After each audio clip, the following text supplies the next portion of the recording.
Technical difficulties, but we are ready now. So I'd like to welcome everybody to the City Council Oversight Committee meeting of Thursday, June 13th, 2024. We have 3 items on the agenda today. So we will start with our first item, which is an update on our emergency shelter, and I'll recognize April Dozier. Thank you. And I just realized just now that this is probably your last Oversight Committee meeting. Yes. And so just from me and from Food and Shelter, thank you for hosting these conversations. They've always been impactful and thoughtful, and it's really meant a lot to us to be able to come and share our information with you. And thank you for serving on City Council. You've been a really great example of leadership, and I've been very proud to have you representing us. So thank you. Thank you guys too, but you're staying around. I'll thank you another day. You're not going anywhere. April Dozier on behalf of Food and Shelter and coming to report on a friend's house. I just like every month, sent you guys some reports that have numbers in them, and you can look at those whenever you can and ask questions if you have questions of them. I want to talk about a different report. On May the 21st, you guys got a report from the city auditor and held a pretty big conversation about Food and Shelter, me, and a friend's house, and I wasn't allowed an opportunity at that moment to talk about it, so I do want to talk about it today. I know I've shared some things with you guys in email, a response from our board of directors, but since we are officially on the record today, I want to be on the record today. So Food and Shelter responded to a request for proposals from the City of Norman to operate a low-barrier emergency shelter for the City of Norman for people experiencing homelessness. Food and Shelter's board, with great hesitation in entering into that relationship, did give me the space to do that. 1, because we know the need is really important. Emergency shelters are really critical.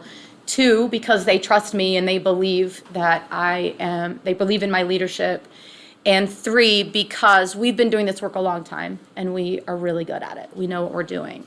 So they allowed me to pursue that job. And part of that request for proposals was to create a budget on how we would operate the shelter. And creating a budget for something you've never seen before is a challenge. So you just have to look at a project, envision it, think about what you might need, and hope that you're really close. And we were pretty close, actually. If you look at the numbers, we were pretty close. We did our very best. That budget was created in good faith. Nobody was trying to hustle money from the City of Norman. We were just there trying to do a very good job. We know a lot better now what it'll take to run that shelter than we did, obviously, in the summer of 2022. And that's why when we were asked to create a budget for the potential expansion, I don't know if you guys ever got to see that, that budget was almost identical for double the number of people, double the number of space, because we know what works better now. And so the City Council elected to enter into a relationship with Food and Shelter to operate that shelter. A contract was drafted and executed by the City of Norman, by city staff. City staff drafted that contract in its entirety. Every bit of that language was your language. The Food and Shelter Board reviewed that contract, did not make any negotiations, any changes, any amendments, approved it, signed it, and we executed it. And to this day, we have executed that contract to its T. We've not violated one aspect of that contract, period. There's no evidence to that. The city contract states that the City of Norman will pay Food and Shelter $54,832.40 a month to operate a low-barrier emergency shelter for people experiencing homelessness. There is no doubt the City of Norman fulfilled their side of that contract. You guys paid us that amount of money every month. It was direct deposited in Food and Shelter's bank account, not mine, Food and Shelter's bank account. And there is no doubt we operated a low-barrier emergency shelter pretty stinking well. You guys get numbers every month that show the number of people that we've housed. In 2023, it was like 440-something people. Every night we're full. There were nights we were so full that we got in trouble. There were so many people we were sheltering in the shelter, we got in trouble for it, and we had to reduce our numbers down. It operates with very little behavioral problems. We've operated in a way that people have accessed resources, connected to housing, gotten out of homelessness, and they will tell you that shelter is the reason why. The support from that shelter is the reason why. It has operated. There's no doubt about it that we fulfilled our end of that agreement. In the month of May, in 1 month, a whole entire month, we had 1 police intervention. That is unheard of for a shelter. It's just really unheard of. And you can ask police officers, because I do. They tell me, if you ask them from a public safety standpoint, is it working? They'll tell you it's working. The shelter works. It creates a safer Norman. It creates a better Norman, period. We know. There is no evidence of any kind that we violated our contract that's executed. Opinions can be shared, and there are lots of opinions on how I should do my job, for sure. But opinions can be shared about the shelter, but we fulfilled our end of the contract, and I believe the team there is doing an incredible job. Now, on May 21st, you guys received a report about an alleged investigation into our contract as to whether we violated a contract, and then you heard lots of recommendations about what should be done going forward. And this alleged investigation took place over a couple of month period. In that time, there were a few questions asked. I was interviewed for about 40 minutes. No other person was interviewed, including my board. The report included a lot of pretty inflammatory language, like things like misuse of funds, and there was even a pretty big paragraph at the top of it. And I only actually got to see the report today. Isn't that odd? But I only got to see the report today, and it's like what you guys heard on the 21st of May. And there are questions in there about like the financial health and management of food and shelter, when none of those questions were ever asked in this alleged investigation. No board member was ever asked anything. And if those questions had been asked there, you would have found out that our board has really strong financial controls. Like, I don't have permission to approve even $1 of expenses. Our board approves all of that, every single dollar. I don't have an ability to pay myself. Our board has to approve all of that. We have very strong financial controls, and there's a reason we get audited every year and we have no findings on any audits, because we have really strong financial controls. There's a reason for 10 plus years we've had government contracts come and audit, government contractors come and audit us, and we've never had a finding, because we do a really good job of all of that. But those questions were not asked. You were told a piece of information based on an opinion with really no research done on it, and that is just really alarming to us. So in the report that you guys, there were 19 points that you guys went through one by one. I'm not going to go through 19 of them, obviously. I've kind of put them into 3 subcategories. The first one category is contract language regarding potential oversight or financial oversight. Food and Shelter is not opposed to any type of oversight, accountability, transparency. Food and Shelter is not opposed to any type of oversight. We're not opposed to any contract language changes that would result in additional reporting or somebody coming and looking at our financials. We are not opposed to any of that. So any language that changes like that, we're welcome to that. Like I said, we're audited all the time. This is what we do. So that piece of it, we're pretty comfortable moving forward. The second set of recommendations, and it was a big lump sum of them actually, mostly, were changes to the contract regarding the operations of the shelter. Food and Shelter's been doing this a long time. I personally have been doing this almost 25 years. This is what we do. I wouldn't walk into a dentist's office and tell them how to do their job. I wouldn't, I trust professionals to know how to do their job. Like, for instance, Anthony Purinton is an incredible asset to the city of Norman, and he's been perfectly wonderful to work with all this time. And if he gives me information from a legal standpoint, I trust it implicitly, and I'm not here to tell him legally how something should be done. And I would just ask that you all trust us to know how to do our job as well. We didn't just create this idea of homeless shelter out of thin air. We went to other places and learned what they were doing and saw what works. Most of our practices come directly from City Care Shelter that many of you all have visited, and many of you all have championed as like this ideal model of shelter. Well, everything we do, from save beds to the way we enter our data, is done exactly like what they do. We took their policies and practices and we use them. And so I would just really ask, as you guys are looking at this shelter going forward, that you allow us to do our job. I think that is the right thing to do. Now, the last piece of it, and the piece that's been the most inflammatory and the most troubling over the last few weeks, is this idea of alleged missing money, this missing or misused money. Now, again, the contract that you all drafted provided food and shelter an amount of money to do a service. And I've already mentioned that we did that service. There was nothing in the contract that said we had to go out and spend every penny of that money at the end of every month. So the end of the first few months, we were spending a lot more money than we were receiving. It was expensive. There was a lot of things to do. And so then there were months that we were spending less money than we were receiving. That really began after we terminated the security contract with Blackjack Investigations. Now, money had nothing to do with why we terminated that contract. However, it did save us money because that was very, very expensive to have that contract. We put a big chunk of those savings into salaries and increasing people's wages because they needed them. It was important. And then there were months where there was money left over at the end of the month. And rather than, again, rushing around at the end of the month and trying to find anything to spend money on, we just kept that money in our bank account. That's a very different thing than missing money. Very different.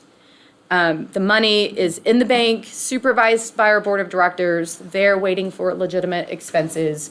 That's a prudent financial management practice, period. I would think taxpayers would be grateful that we weren't out there just finding things to spend money on.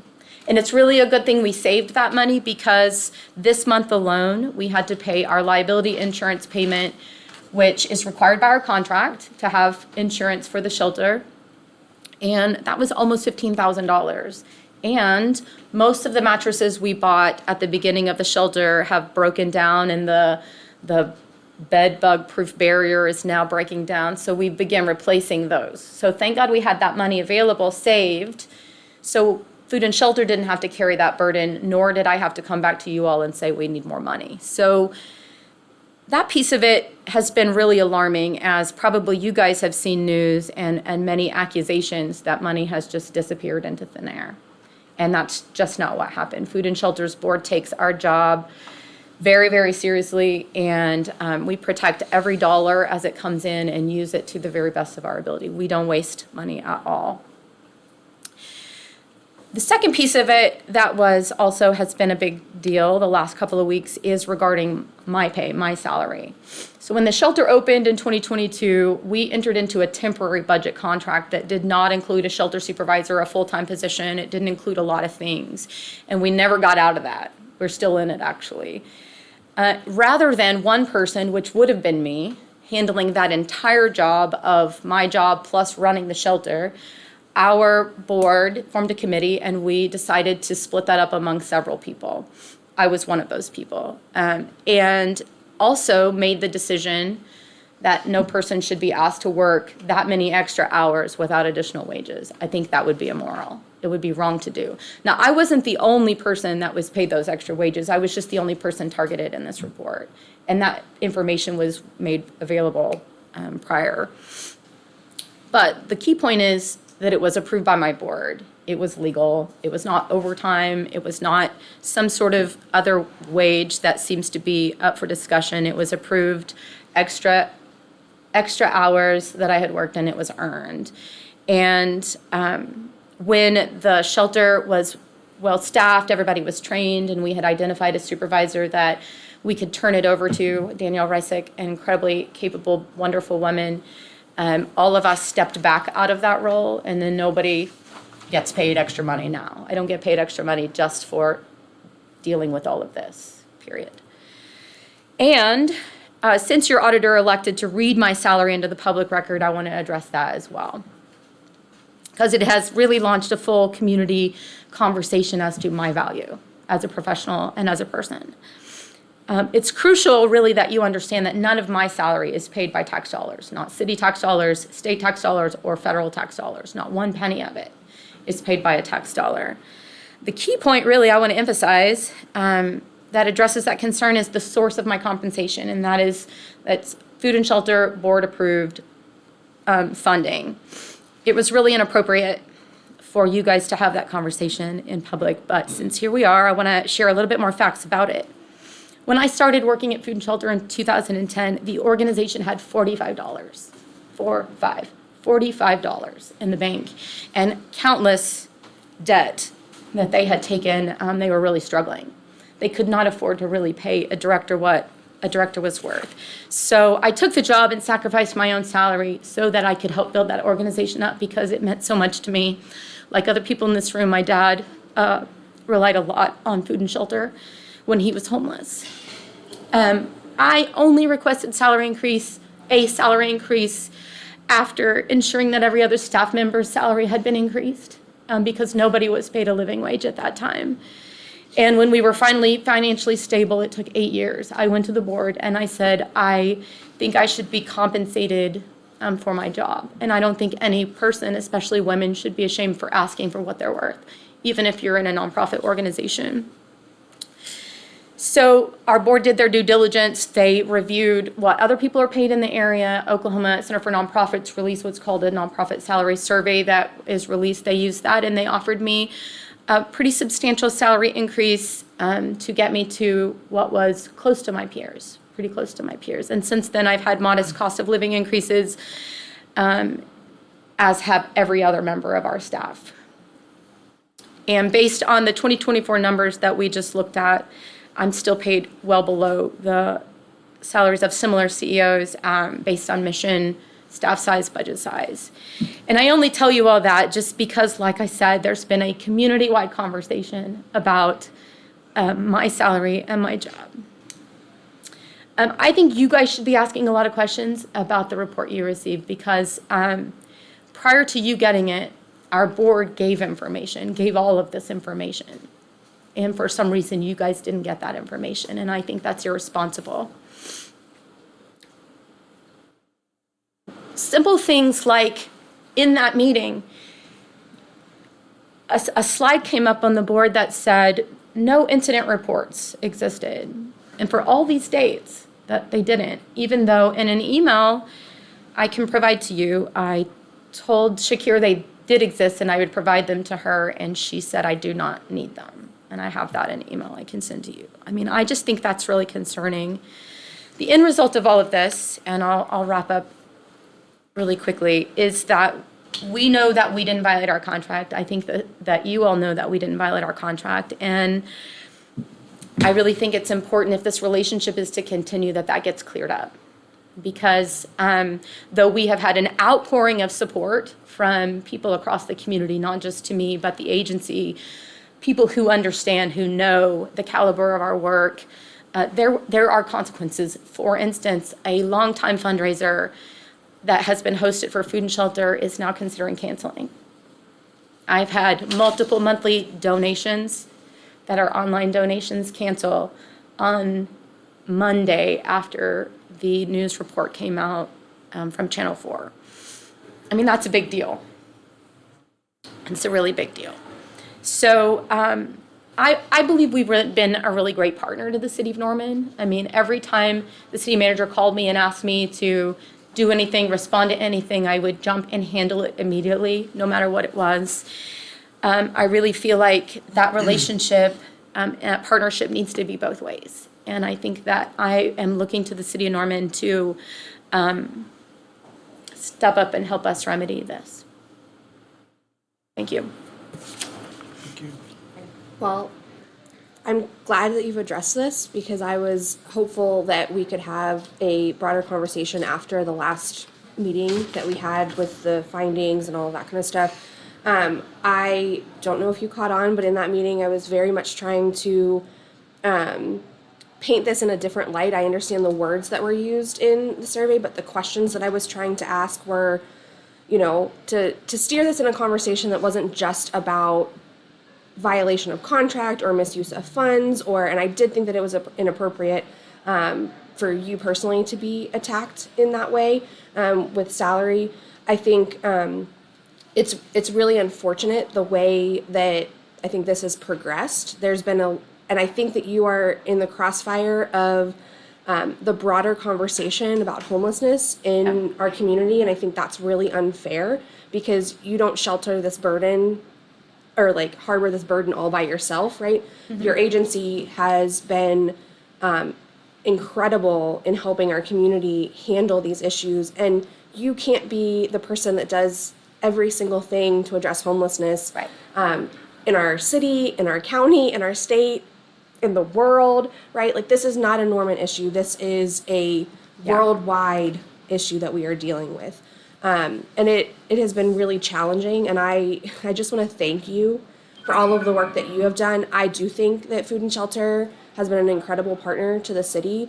And I will also say that, to me, it is clear for me from the report that our contract that we created as a city is what is lacking here. It is the language and requirements. And of course, as you had to build a brand new program, the city had to figure out how do we build a partnership that really makes sense, and what things do we need to also be accountable to the residents with the money that we're providing. So I think that, I'm sorry that the way that this has happened, and I do think that we need to think about those consequences that you mentioned, right? Like, what happens when this information gets out there? There's not a lot of context. People will pick and choose what they want to hear and what they want to see in that report and not take it in totality. They don't understand the backstory, the history, the relationship.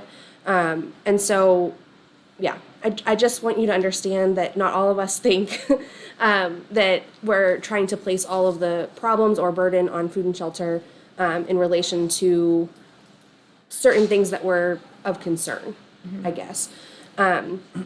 So, I want to say that on the record. I think that the city has as much culpability in what the public has concerns about, as well as Food and Shelter. Like, we as a partnership, and again, we were the ones who wrote the contract, right? You signed the contract, you agreed, we entered into an agreement for you to provide that service. So I think that we also need to take some accountability as the city on those things. And I think I'm glad to hear that you're open to the conversation about what the contract looks like and kind of updating and changing those things so that we can both be held more accountable to the things that we didn't even know that we needed to be thinking about last year whenever we opened up the shelter. And if we move to a reimbursement-based model, so there's not a question about how the money's spent, there's no problem with that. That's what we do with every other contract that we have. That's just not what this one required. Yeah, and I mean, I think even when we talked that evening, like, I don't think many of us are interested in having a direct reimbursement, because I think that becomes very cumbersome. That becomes very tedious in terms of, like, your record keeping as well as ours. I think there were some recommendations that were good, but ultimately, I would say too that our city auditor position is brand new, and so we are also building that plane while we are flying it too. That's not to say that, to give any kind of reason why something should have been done differently, but we are still working through that process and kind of how that looks. And ultimately, I think, again, your agency was caught in the crossfire of us figuring some things out. And unfortunately, because we are a governmental agency, those things play out in public. And so, again, I understand the position that you are in, and I want to reaffirm that this is a partnership and this is a two-way street. This is not just the entity that we contracted with, but also us as a city. And I obviously will not be here. My last meeting is today, but I hope that future council members will continue to ask questions, will continue to push through, and make recommendations based on fact and getting the full picture. So I'll pass it over to Councilmember Grant. Yes. I would like to reiterate or echo, but also, like, focus on the impact that Food and Shelter as an organizational whole has experienced. I'm really sorry to hear about the very thing we were hoping to avoid when we had the meetings, to be like, oh, we really need to be mindful about how we roll this out. But yeah, I'm interested in exploring ways to contact those folks that are having doubts and say, this is these are the facts. And I will say in the places that I've had these conversations about the findings, that you all did, I heard you say it multiple times, that there are paper records for incidents that just were not electronically logged. And yeah, there are facts out there, and not all of them were presented that night. And I do understand that people, again, because we had those meetings in advance to be like, we're not trying to paint anyone in a bad light, because again, this contract evolved out of necessity very quickly. This auditor position is to help us, reduce liability and come up levels on our operation. And I'm sorry it's growing pains. I think we could be a little more thoughtful in the future, trying to work this out, especially whatever iteration comes next. So, yeah, I'm sure we'll set up more meetings. I did get your email asking about that, and I'm happy to facilitate. Thank you. Councilmember Holman? Yeah, I agree with a lot of what my colleagues have said. I would just note, that Food and Shelter's been operating in Norman since 1983, so longer than I've been alive, and looking around the room longer than many of us in this room have been alive. So it's been a part of Norman. It's been addressing an issue that's existed in Norman since at least then, and I assume before then. Yeah. Because I don't know of any nonprofits that Start on day one. start Yeah. before there's an issue to address. Like, we're going to Yeah. start a nonprofit and ask people to donate, even though there's not a problem yet. We just think there might be, so we're going to wait. It's a part of our community, and it's helped thousands of people throughout the years get out of homelessness, get help that they need. I've seen so far no evidence of missing money. I've seen no evidence of a contract breach. I've seen an effort to work with the city to address the issues that were listed and make changes that were suggested. I haven't seen the combativeness in that regard. So, I will look forward to seeing a final report and seeing how things work out as far as those changes that were recommended, and moving forward. I did, though, want to ask a few questions about the report for this week, this month. You mentioned in the report 90 unique guests for May, and by my count, 42 of them are over the age of 50, Correct, which by the standards of our adult health and wellness and education center is a senior citizen, I guess. So, Right. Sorry if that hurts anybody's feelings in Norman, but Oh my God. yeah. So 42 of the 90 people. Just realized how old I am. Right? Dang. I'm not that far off from it. So 42 of the 90 people that stayed there last month are old enough to qualify to attend our adult wellness center. 10 are veterans, and I would say at least 10 or so vets stay there every month. Is that probably right? Correct, yeah. And then you mentioned at the bottom of the report, we talk about this every month, how many individuals staying at the shelter work a job. And what I see listed here, or they have some kind of income coming yeah. in.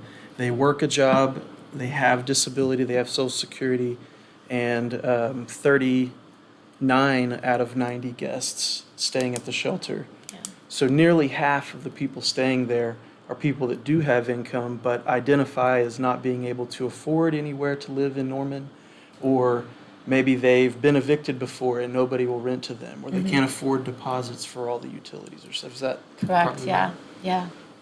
Yeah, and I'll say, I didn't mention this in any of my responses to you. I was just reminded of it. There was a conversation about how long guests should be allowed to stay. Today, there's a young man, I don't have permission to tell his name, so I'm just going to tell a vague bit of his story, that's been staying at the shelter about 4 months. And we started working with him on day one to get his documents, his birth certificate, everything he would need for housing. And today he got his housing voucher. It takes time. You can't really, and everybody's case is different. But yeah, he has Social Security, it's not enough money to rent a place in Norman, but because now he has that voucher and his documents and all that kind of stuff, he'll get housed. And so, yeah, it's a process. Everybody's process is a little different, though. Yeah, and also it doesn't have a number here, but just by seeing it, how many individuals would you say would I identify as having some kind of disability?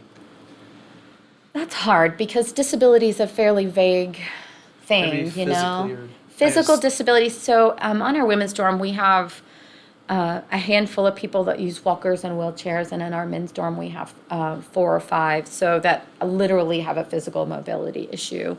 But we also have people that have pretty decent cognitive disabilities that would make it difficult for them to go into the workforce. So, but of course, just it's not uncommon in the community as a whole for people to have depression and bipolar disorder or things like that are categorized as disabilities. So that's a really tough question to answer.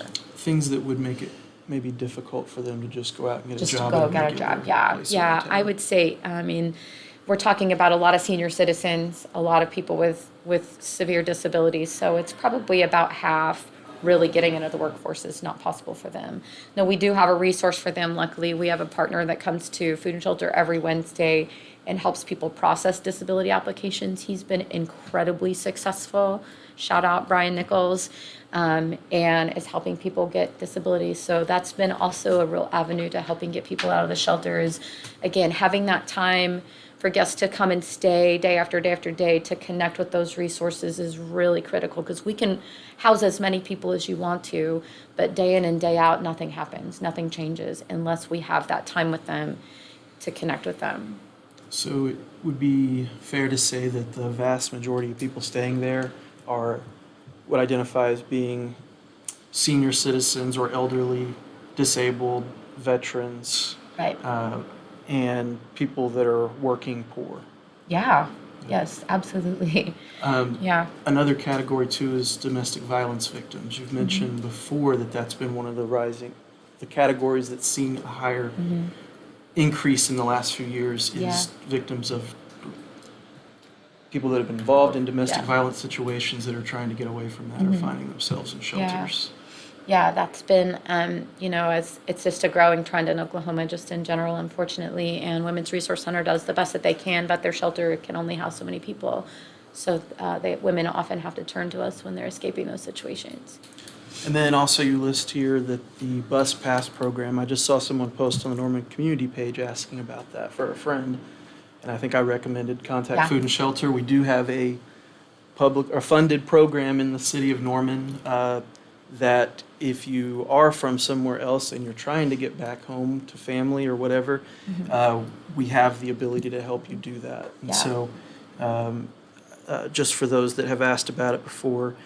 And then the last one really is about how many would you say have been housed so far since it opened in November 2022? I know it's got to be over, at the end of last year, it was over 150, so Yeah. probably over 200, well over 200 by now. We I'd were say. seeing a really great trend for a little while because housing vouchers had come in and we were getting a lot of housing vouchers. And so we're seeing, and the numbers that I'm reporting, a lot's happened since Monday, since I've read that report, or since I wrote that report.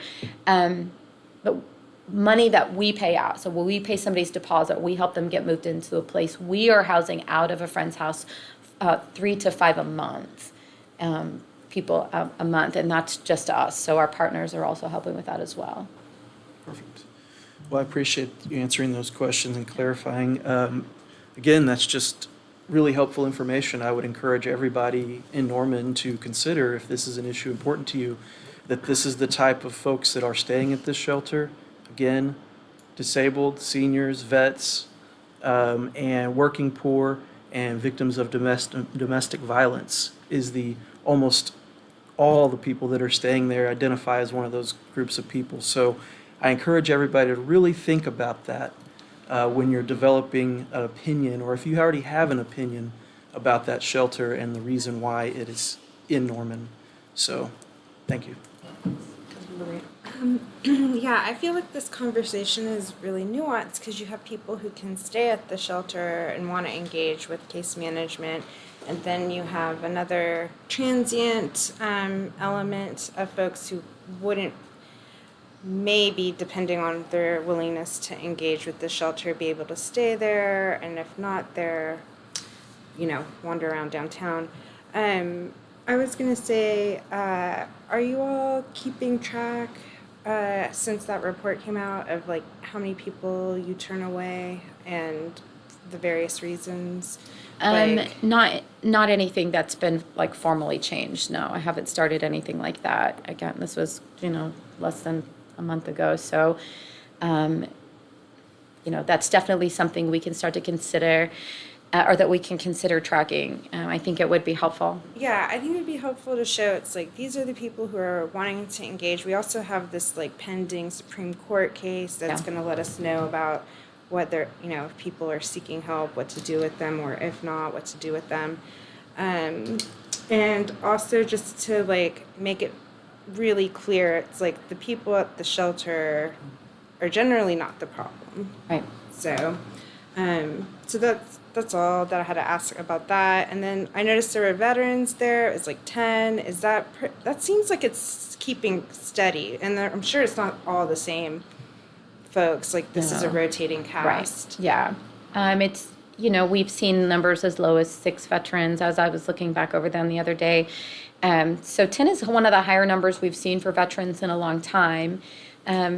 I couldn't really tell you why that's higher right now versus another month, but we do, with every veteran that comes through, connect them with all of our veteran resources. As soon as we know they're a veteran, our partners like at SSVF and the VA do outreach at Food and Shelter all the time. So, And are these like newer ones to you? Like you haven't encountered them before? These clients? some of the people staying at the shelter are new to homelessness here in Norman, yes. Okay. And, but some of them are people we've also known a long time. So it is, and you're right, it's kind of a nuanced thing, because there are people that don't want the accountability that we require at the shelter. Because regardless, again, of opinions, there is a lot of accountability at the shelter. There's supervision, there's rules, the doors close and lights go out. And then some people, that's not what they're interested in. And a lot of people have animals and can't bring them in. And there's a lot of reasons people aren't coming to shelter. But what we see literally every winter is people begging to get inside. People want to be inside if it's at all possible. And I do think if we had more space that was suitable, especially for people with animals, that we would see those beds filled. I have no doubt in my mind about that. And then with the women, I know sometimes there might be a pregnant person that comes through. Are you seeing those people come through even now? Mm-hmm. Yeah. We've had babies born while moms were staying in our shelter, and we've had to find alternative placement for them. We've had baby showers at the shelter. Yes, pregnancy happens at the shelter. And again, we just, like with everybody else, we try to connect them to resources and help them find opportunities for housing so that mom and baby can stay together. I think that's it for me right now. I guess in closing with this, if you don't have any other things that you would like to discuss, I again want to just reiterate our thanks for the work that you do in the community, the work that you have done as an agency with a friend's house. We have to remind everybody that if that shelter did not exist, that would be 50 more plus people on the street every single night, sleeping in doorways and roaming in parks, and we know that we have that many people safe at night, secure, and this idea too that a low barrier shelter means no barrier is false, Right. and that there are rules, and that people do have to adhere to conduct rules and substance abuse and things within the shelter, and you have removed people if they are a behavioral problem, and providing an unsafe environment for other guests while they're there. And so, there's been a lot of misinformation over the last year and a half or more. I mean, it has been continued. And so we just try to reiterate that there's a lot of good that is happening Oh, yeah. at the shelter. And I think that it would be a big mistake to close it without any future plan for location or what we're going to do, because people are being helped and lives are being saved. Lives are being saved. Yeah, that's an incredibly important point. If for nothing reason alone, think about what it feels like for a woman to have to sleep outside. That is an incredibly devastating thought. And that is 20 women right now, tonight, who know they'll be safe. And that's pretty important. Yep. And yeah, just in closing, I'll thank you guys for this conversation and for giving me the leverage to respond. I know I've heard that on July the 9th, there might be an agenda item to close the shelter. And I would just encourage you all that will have a vote, and those that are watching that care, to help us decide what kind of Norman we want to be. It's a great place to end. So thank you. Okay, we will move on to item number 2, which subsequently is also very important in this whole conversation about homelessness, Yes. mental health, all of that kind of stuff. So item number 2 is a presentation from Cleveland County Health Department regarding their harm reduction program. So I'll recognize Jackie Kanak, and I will let you introduce the other guests that you've brought with you. Yes, absolutely. Hi, I'm Jackie, and again, I'm with the Cleveland County Health Department. We have 2 health departments in Cleveland County, one in Moore and one in Norman, and we also oversee the well. So those are our 3 locations. I'm also the Assistant Deputy Commissioner for Personal Health at the state office, so I have several program areas that report to me. I've brought 2 friends with me today from Sexual Health Harm Reduction Program at the state office, and I will let them introduce themselves. They're actually going to kick off this presentation, but first, I want to share with you a few handouts that we've included that you guys can take with you. We thought it'd be nice to have something to go. So this is what is harm reduction. So front and back gives you a little bit of basic information on what it is, what's allowed, what it prevents, and what they must report as a harm reduction site. And then we have the drug overdose death information specific to Cleveland County, and hospitalizations on the other side. Gives a lot of a breakdown of all of that information. And then the third handout is the 23-24 District 10 Harm Reduction Report. So Cleveland County is considered District 10 within the State Health Department, and this is specific to what we're doing in the county, both front and back, as an actual harm reduction site ourselves as the health departments. So if you want to go ahead. Yes, thank you, Jackie. Thank you all for having us today. My name is Atanbara Sowe-Mimo. I am the Program Manager for Prevention and Harm Reduction Programs within the Sexual Health and Harm Reduction Service at the Oklahoma State Department of Health. And I'll let Kyle introduce And himself. I'm Kyle Boston. I'm the Interim Assistant Director of our service and also the Program Manager of Intervention for same division, same. It's a long title. It is. Very long title we have. Okay, I guess I'm kicking us off. I'm going to do a little introduction and overview of what harm reduction is, because I want us to really understand what it is we are talking about under Senate Bill 511. So harm reduction programs are community-based prevention programs, and they provide a range of health services that are life-saving resources for people who use drugs. So these are services that are evidence-based. Harm reduction programs did become legal in Oklahoma through the passing of Senate Bill 511 in 2021. And that bill states that harm reduction programs who register with the Oklahoma State Department of Health may distribute and collect hypodermic needles, cleaning kits, test kits, and opioid antagonists. This bill also allows religious institutions or churches, nonprofit organizations, for-profit companies, tribal governments, and non-government entities that partner with a government agency to conduct the following activities. So according to that statute, harm reduction programs may engage in activities in order to reduce the use of drugs, prevent outbreaks of infectious diseases, and reduce morbidity among people who use injection drugs. So these are the services that they are under this bill allowed to offer.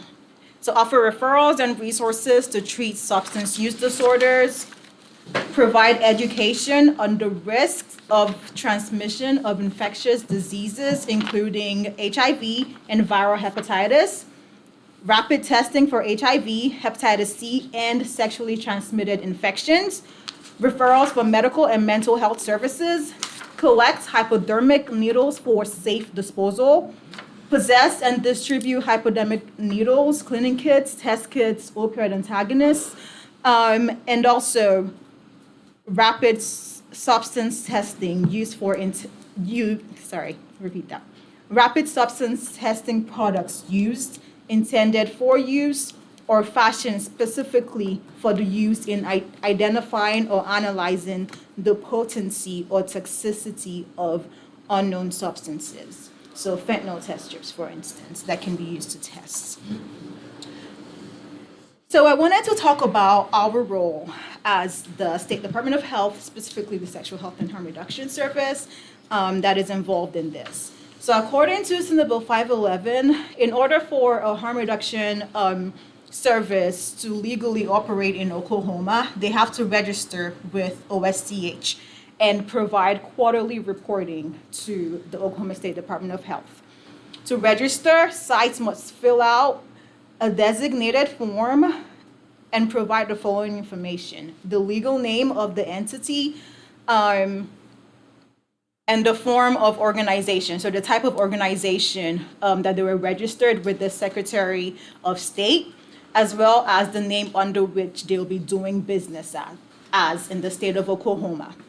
They're to provide the name, address, telephone number, and email address for the administrator of the program and a secondary entity contact, as well as a signed notarized statement attesting that they accept full responsibility for ensuring that their program will operate in compliance with the provisions of all federal and all state laws and regulations.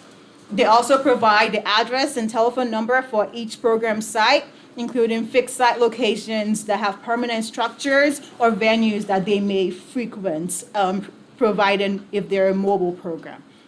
They provide the hours of operation to us, and then a copy of the program's most current version of their policies and procedures, including but not limited to clear, concise procedures for safe and secure disposal of sharps waste and any other biomedical waste that they collect or that's generated as part of the program. Sites also are required to register annually and be in compliance with quarterly reporting. I also wanted to note that Injury Prevention Service, that's another service area within the Oklahoma State Department of Health, works to expand harm reduction through the distribution of drug checking supplies. So example, fentanyl test strips, naloxone, and they also provide information on the Good Samaritan law. We do have a page on the Oklahoma State Department of Health's website that is specific to harm reduction. So if anyone would need more information on that, they can check out that page for more information. Now, I did want to also highlight some benefits of harm reduction efforts. There are some unhoused benefits. So people who inject drugs that have experienced homelessness were about 24% more likely to use a harm reduction program at least once in the prior 30 days compared to people who were housed and also inject drugs. And they were just as likely to use it 2 or 3 times compared to just once. And then also injection frequency decreases. Safe syringe program use does not increase the frequency amongst people who inject drugs. A lot of studies actually find that people who inject drugs and use harm reduction programs as a source of supplies may inject less over time or the same amount compared to those obtaining their supplies from other sources. And then discarded needles, that's a huge one. Safe disposal was about 2.28 to 5.79 times more likely among people who used the harm reduction program compared to those who didn't. In 2015, the CDC's National HIV Behavioral Surveillance System found that the more syringes harm reduction programs distributed per the number of people who inject drugs in the geographical location, the more likely people who inject drugs in that region were to dispose of their syringes safely. Oklahoma does not have public sharps disposal infrastructure. It's just the way it is in our state. And harm reduction programs can offer sharps disposal. Harm reduction programs that offer sharps disposal have many non-harm reduction program participants utilize this service. So people who have diabetes or anything else. And in most recent data analysis of registered harm reduction program data, there has been a reported number of about 449 pounds collected since the inception of this program in Oklahoma. And then I also wanted to highlight HIV and hepatitis C transmission because Oklahoma is an ending HIV epidemic state. There's a rural burden of HIV and Hep C in our state. So harm reduction programs are associated with an estimated 50% reduction in HIV and hepatitis C incidence. When combined with medications that treat opioid dependence, hepatitis C and HIV transmission reduced by over 2/3. And then we're moving to substance use treatment. The majority of harm reduction programs offer referrals to medication assessment treatment, and new users of harm reduction programs are 5 times more likely to enter drug treatment and 3 times more likely to stop using drugs than those who don't use the programs. Overdose prevention. Harm reduction programs prevent overdose death by teaching people who inject drugs how to prevent overdose and how to recognize, respond to, and reverse a drug overdose by providing training on how to use naloxone. Naloxone is a medication that is used to reverse overdose. Many of these programs provide overdose prevention kits containing naloxone to people who inject drugs. From last quarter of 2022 through 2023, there were 940 reported instances of overdose reversal using naloxone provided by harm reduction organizations. The Injury Prevention Service also coordinates the Emergency Medical Personnel Naloxone Project. And what this project does is that it trains and equips ambulance services, fire department, volunteer fire departments. And that program also provides naloxone to registered harm reduction organizations. So with those points, I'm going to hand it over to Jackie, and she'll talk about harm reduction work specific to Cleveland County. Jackie, before you go, I just want to remind everyone, and I want to talk a little bit about, we kind of went a little long on our first item. So Planning Commission does start at 5:30, and so we'll need to switch our live stream over in 15 minutes to that. We will still be recorded, so we can continue to progress with our meeting. Okay. But I do believe that our planning commissioner, our planning director needs to go on. So are you okay with us moving item number 3 to August? No, that's okay. So it'll be ready to go. I tried to tell the planning commissioners that this would be a problem, and they decided to move up their meeting anyway. So I'm sorry about that. But we'll move item number 3 to August, and then we'll continue with our meeting. The live stream will just end for Okay. anybody watching at 5:15. Okay. My part's pretty quick. So that's fine. You don't have to rush. Okay. I just wanted to get that out there so that we're ready to kind of go, and that Jane can go get ready for. I'm gonna stay, and if there's enough time, I Okay. think we can probably discuss mine, so. Okay. If we can do it. Okay. Yeah. But don't So- rush. No, You can- absolutely. We'll see. I'm just going to share I think the there fun might be lots stuff. of questions. So do you have a question, Councilmember Holman, before we move? No, you can go. Okay. Okay, go ahead. Go ahead. All right. Well, I get to talk about the cool stuff we're doing specifically in Cleveland County. We actually have a health educator that is focusing primarily on harm reduction. Her name is Emma Rouser, but we have an entire team. All of our employees are a part of this, even Mary sitting in the back. We also have a mobile unit that goes around the county and is part of all types of events, which I'll talk about a little bit. But Again, I'm the regional director for both health departments here in Cleveland County. Anything we do in Norman, we try to do in Moore as well. Any partner that we have in Norman, if there's a mirrored partner in Moore, we try to seek them out and make those connections. Anybody that has any type of responsibility to help our community, we're tied to in some sort of way. So we also have a community health worker. Her name is Jen, and she, much like much like April's team, we connect people with resources, all types of resources. So we have a couple of people really focused on harm reduction specifically, though. The first thing I want to talk about is the drug and sharps take back events that we do every year. We do 2 a year. And what's really cool about this is that between, let's see, in October of 23, we collected 83 pounds of prescriptions just at our Norman Health Department. In April of 2024, we did another take-back event, and we collected 283 total pounds of prescriptions between Norman, Moore, and Little Axe. We had 3 different events on that day, and 326 total pounds of sharps for disposal. And what's important about that is it's not just from harm reduction programs that are giving out needles. It's also, like April was talking about earlier, and Antabara, it's people that have, people that are diabetic and don't have a way to dispose of their sharps any other way, so they're able to bring them to us. We dispose of them in a safe manner so that nobody else can get their hands on them. So it's very important to have those services, and so I want to make sure that you guys know about that. We also do a lot of overdose prevention education with various community groups, including our local medical reserve corps, the OU Higher Education Prevention Services, and parent and teacher associations and first responders. We held a reoccurring overdose prevention series with community partners.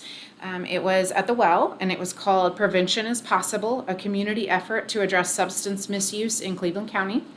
And I'm sure we will do that again. It was pretty popular, so I see that coming up in the near future again. We also provide recovery resources and support services. That is with the help of Emma and also Jen, our community health worker. Sometimes it's through clients that come into our health department, and we just recognize through other services that they're receiving that they might need help in other areas, and we connect them with Jen, and she'll then take it further and make sure that they're getting the resources that they need. We also, let's see here, we assist with the creation of the Oklahoma Harm Reduction Council. We collaborate with partners across the state to build the Oklahoma Harm Reduction Council, which is a coalition that provides education regarding what harm reduction is, and then helping them connect people with resources as well. And then we created a pilot program and distribution process for fentanyl test strip kits in collaboration with our injury prevention service at the state office. So those fentanyl test strip kits were distributed at no cost to clients at the county through the county health departments. We also have those on hand, so we're able to give them to clients that ask for them. We share them with recovery-related partners to make available to their clients at no cost. So the Virtue Center, Transitions House, Food and Shelter, Moore Food and Resource Center, Norman Police Department, the Sheriff's Department. I mean, you name it. If they've asked for it, we will give them those kits, and we have many, many more that we're purchasing through injury prevention to get those out there. In addition, the fentanyl test strip kit distribution to partners, we gave for free giveaways at large community events where drug use is anticipated. For example, we provided roughly 700 kits to Norman Music Festival and the Norman Pride event. We collaborated with the Oklahoma Department of Mental Health and Substance Abuse to also make free Narcan available at both events. When we do our take-back events for the sharps and the medications, we also give out medication lock boxes. So if someone would like one of those, we make sure that they go home with those. Through injury prevention, we're ordering more lock boxes to make those available to anybody. And those are important to make sure that nobody gets a hold of those kiddos or anybody else in the home have access to those. They can lock them up and we tell them how to use those.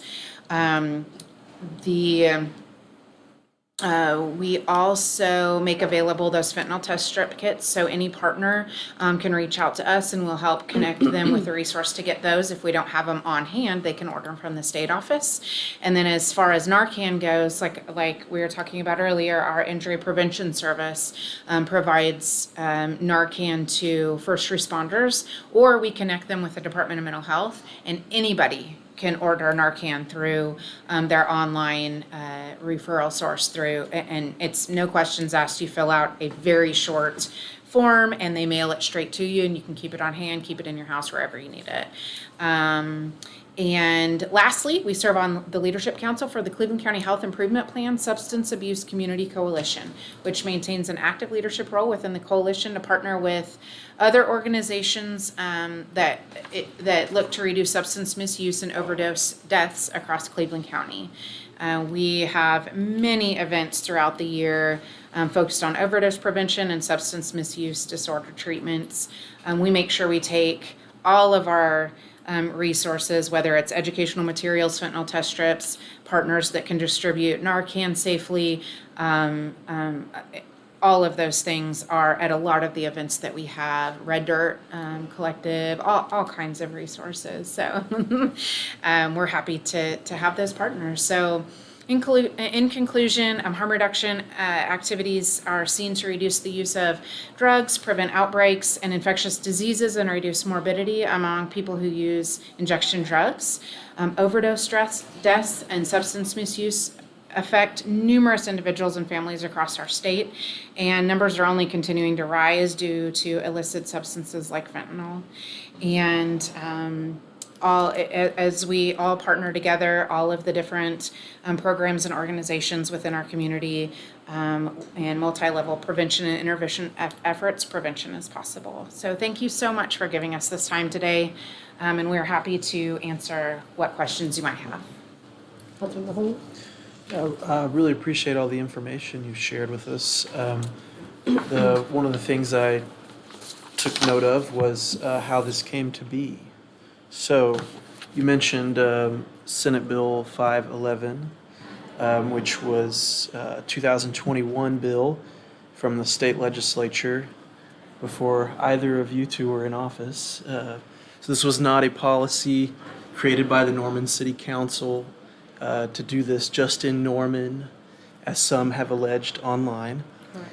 This was a bipartisan effort between the majority party, the Republican Party, and the Democrats in the state legislature, in the Senate and the House, and then was our own former representative Emily Virgin was one of the co-authors, and then it was signed by Governor Stitt on 4/20/2021, so right before you came in. So a bipartisan effort that was signed by the governor of Oklahoma, Kevin Stitt, and so this applies to the entire state of Oklahoma, and communities, probably health departments around the state are probably doing similar work that you're doing as well, I assume. Right.